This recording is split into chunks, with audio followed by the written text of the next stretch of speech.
I don't usually tell this story out loud. It's one of those experiences that sticks to your memory like wet clothes on your skin. The more you try to forget, the harder it clings. I was 20 at the time, living alone in a small basement apartment. It wasn't a bad place, really. Cheap rent, a decent neighborhood, and most importantly, a bit of independence from my parents. The apartment sat beneath a duplex, tucked partially underground with only a couple of small windows. Cozy in the daytime, but when night fell, it felt like living in a cave, especially on stormy nights. The walls would hum with the sound of water rushing through the gutters, and the old pipes inside groaned like they were alive. This particular night was in October. It had been raining since noon, and only got heavier as the evening came.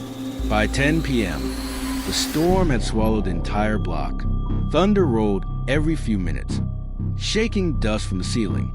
The kind of night where you know sleep won't come easy. I had just made some instant noodles and was planning to binge a few episodes of a crime show. I had my laptop propped up on a small table in front of my couch, lights dimmed and a blanket over my legs. Honestly, it was kind of nice. A rainy night, hot food, and no responsibilities the next morning.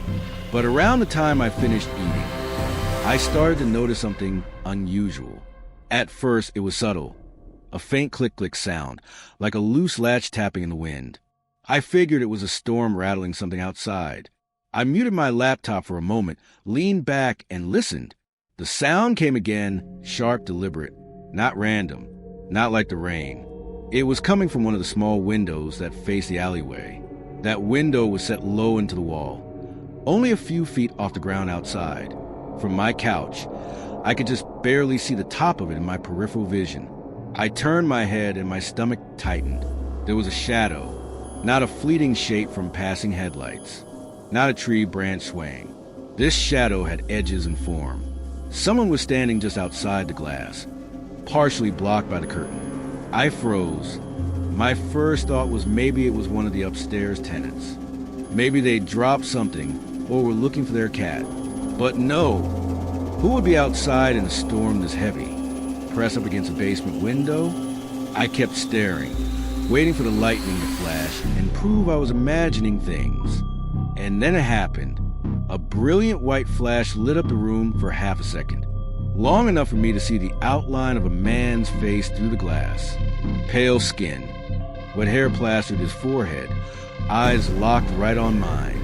I dropped the blanket and scrambled up from the couch, knocking the empty bowl of noodles onto the floor. My heart was racing so fast it felt like I'd sprinted a mile. The window was only a few feet away, but I couldn't bring myself to get closer. The man didn't move. Another lightning flash came. This time, he was grinning. I wanted to scream, but no sound came out. Instead, I lunged for my phone, which was charging on the counter. My hands were shaking so badly, I almost dropped it. I dialed 911 without looking and just kept my eyes on the window the whole time. By the time an operator picked up, the shadow was gone. 911, what's your emergency? My voice cracked when I spoke. Someone's outside my apartment, watching me through the window. Please, you have to send someone. The operator tried to keep me calm and asked me to lock all my doors and stay on the line. But the thing is, I only had one door to my place, a flimsy wooden one that locked with a single bolt. The windows didn't even latch properly. While I explained all this, I heard it again, that same click-click sound. Only this time, it wasn't from the alley window. It was from the back, the small bathroom window. My knees almost gave out. Whoever this was, they weren't leaving. They were circling the apartment, checking every possible way in. The operator's voice in my ear felt distant. My pulse drowned her out. I grabbed the nearest thing I could find for protection. A metal umbrella I'd left leaning by the door. Not exactly a weapon, but it made me feel less helpless. Then came the sound that still makes my skin crawl when I think about it. The bathroom window slid open. I didn't even realize I'd moved until I was slamming the bathroom door shut, twisting the knob lock, and backing away. The operator must have heard me panic because she raised her voice, saying officers were only a few minutes away. But I wasn't convinced I had a few minutes. For nearly 30 seconds, there was silence, only the roar of rain outside. And then, slow as if meant to taunt me, I heard footsteps inside the bathroom, bare feet on tile. I was shaking so badly that I dropped the phone. The line stayed open, the operator calling my name faintly from the floor. The footsteps stopped. The doorknob rattled gently, then harder, then violently, like someone was throwing their weight against it. I backed into the corner of the living room, umbrella clutched tight, eyes locked on that door. And then it stopped. Nothing. The silence pressed down on me so heavily I could hear my own breathing echo in the tiny apartment. I wanted to believe maybe he'd crawl back out, maybe the police would arrive, and it'd all be over. But as I stood there trembling, another sound came. This time, it was right behind me. A wet breath, hot against my ear. I spun around so fast I almost fell over. The umbrella slipped from my hands and clattered to the floor. But when I looked, no one was there. The corner of the apartment behind me was empty. Just the couch, the small table, and the dim glow of my laptop still playing episode 1 hadn't paused. For a moment, I thought maybe the storm and my own panic had tricked me. Maybe the sound I heard was just the wind pushing through the cracks of the old window frames. I wanted to believe that so badly, but then I saw the trail. On the carpet, leading away from the bathroom door, were dark, wet footprints, bare feet, each one glistening with rainwater under the flicker of the lamp. They led across the living room floor, past the couch, past the table, and stopped right where I had been standing only seconds earlier. That's when I understood. I hadn't imagined it. Someone had been standing behind me, breathing down my neck. My stomach flipped. I grabbed my phone off the floor with trembling hands. The operator was still on the line, her voice cutting in and out. "Sir, are you there? Units are en route. Stay calm. Can you get somewhere safe?" I whispered back, "He's inside." Those words tasted bitter. Saying them out loud made the reality sink in. The operator told me to stay quiet and find somewhere to hide until the officers arrived. But there weren't many options in the basement apartment. No back door, no attic, no second story. I thought about locking myself in the bedroom, but what if he was already in there waiting? Then I remembered the small crawl space under the kitchen counter. It was barely big enough to fit cleaning supplies, but if I squeezed in, maybe I could stay hidden until help came. I picked up the umbrella again, not for defense, but to push the door open from a distance in case someone was lurking. The footprints didn't lead toward the bedroom or the kitchen, but that didn't comfort me much. For all I knew, he could be crouched in the shadows, waiting. I inched toward the kitchen. My breathing sounded too loud, like each inhale might give me away. The storm outside seemed to have quieted, the rain still heavy but not pounding. Every creak of the floor under my steps felt amplified and unnatural. I made it to the counter and tugged open the small cabinet. Inside were bottles of cleaner, a mop head, and a few crumpled grocery bags. I yanked them out and crawled in feet first. It was tight, my knees pressed against my chest, the wood frame digging into my shoulders. I pulled the door closed until only a sliver of light came through the gap. That's when I heard him again. The bathroom door creaked open. I held my breath, straining my ears. Slow footsteps crossed the floor. He wasn't in a hurry. He was searching. The sound grew closer.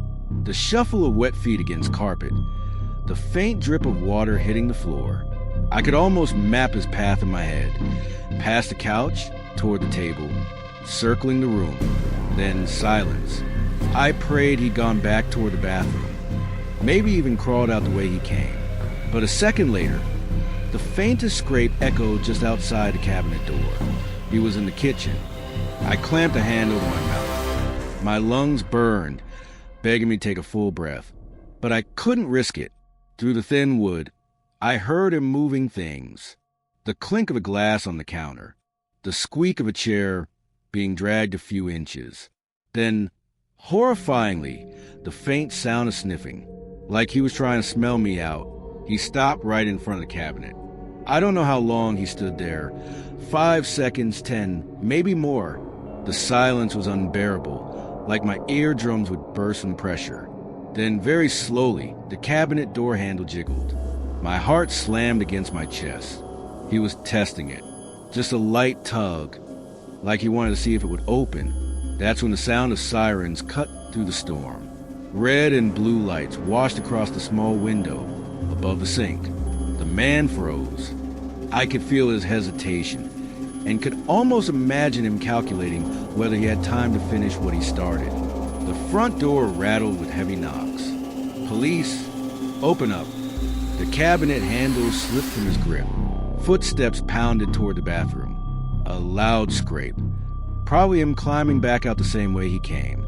I shoved the cabinet door open, crawling out and gasping for air. My legs were numb, my chest heaving.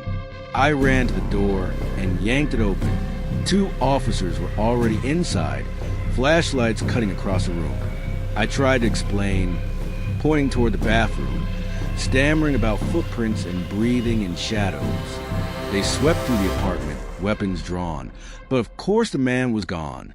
The bathroom window hung half open, rainwater streaming down the wall beneath it. The footprints stopped at the sill. One officer crouched, shining his light outside. The ground's too wet. Tracks washed out.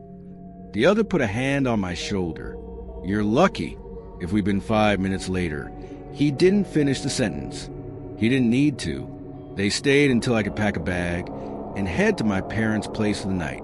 I remember standing in the doorway, staring back into that dark apartment, knowing I'd never feel safe there again. And I was right. I moved out within the month. But here's the part that keeps me up at night. A week after the incident, I got a call from one of the upstairs tenants. They were polite but nervous, asking if I had friends over that night. I told them no, that I lived alone. They went quiet, then said, "It's just, we heard someone talking down there."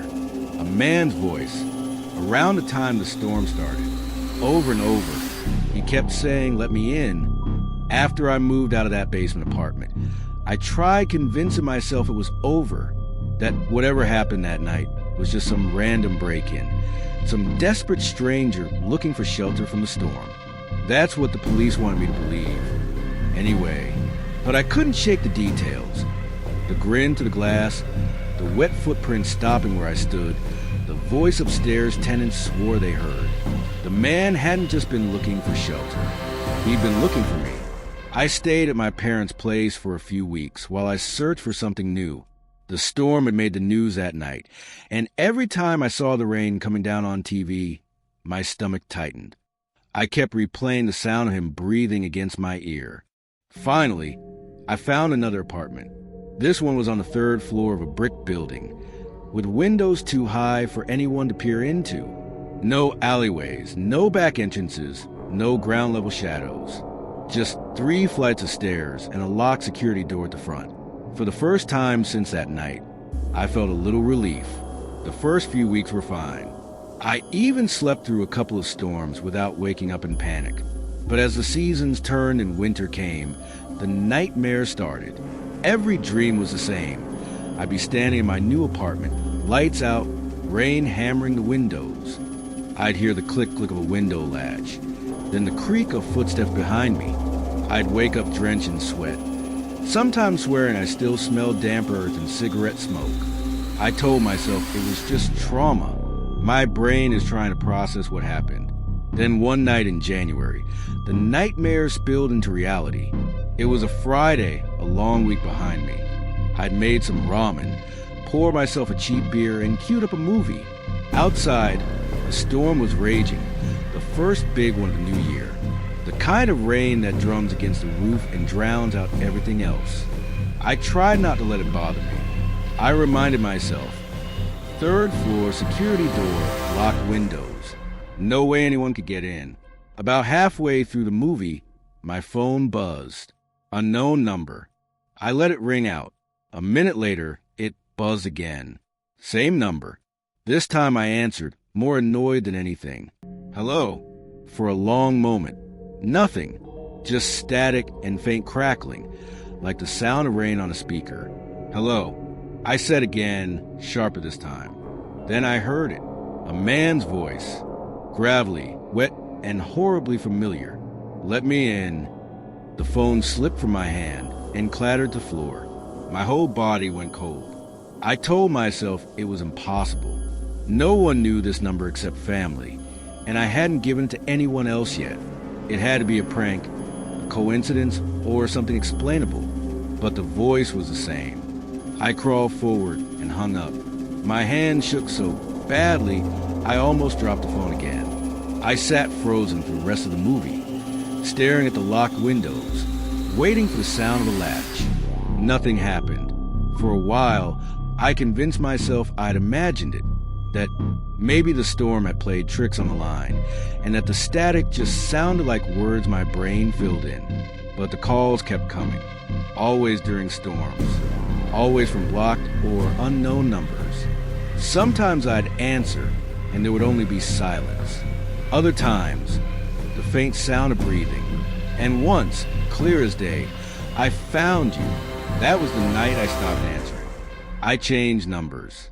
Twice. I stopped telling friends where I lived. Every time the weather forecast showed rain, I stocked up and locked myself in, lights on, waiting for the storm to pass. But it didn't stop. 3 months later, I came home from work on a gray, drizzling evening. There was a note taped to my apartment door. No envelope, no name. Just a single sentence scrawled in shaky handwriting. You shouldn't have left me outside. My neighbors swore they hadn't seen anyone. The building security cameras had been out for repairs that week. I gave the note to the police, but they didn't do much. Said it could have been a prank. Maybe even some kid in the building. I knew better. I started crashing at friends' places when it rained. Sometimes at motels. Anywhere but my own apartment.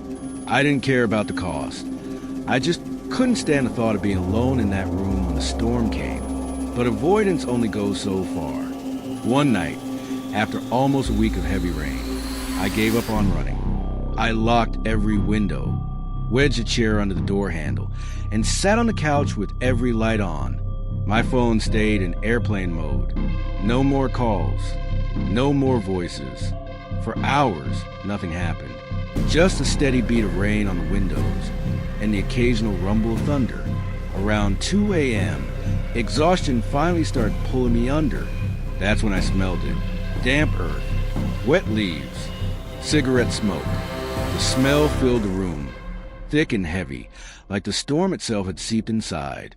I sat bolt upright, heart pounding. My eyes darted to the windows, still locked, the door still wedged, but the smell was undeniable. And then came the sound, not from the windows, not from the door, from the closet, the faintest click-click of a latch being undone. I didn't wait to see. I bolted, grabbed my keys, shoved the chair aside, and tore out into the storm barefoot. I didn't stop running until I was blocks away, soaked to the bone, lungs burning. When I finally looked back, the third-floor window of my apartment was open, curtains fluttering in the storm. I never went back. I left everything, clothes, furniture, even my laptop. I filed for a transfer at work, moved across the state, and found a place with no storm history. I don't tell people where I live now. I don't use my real name on leases. But still, whenever it rains hard enough to rattle the glass, I swear I hear it. That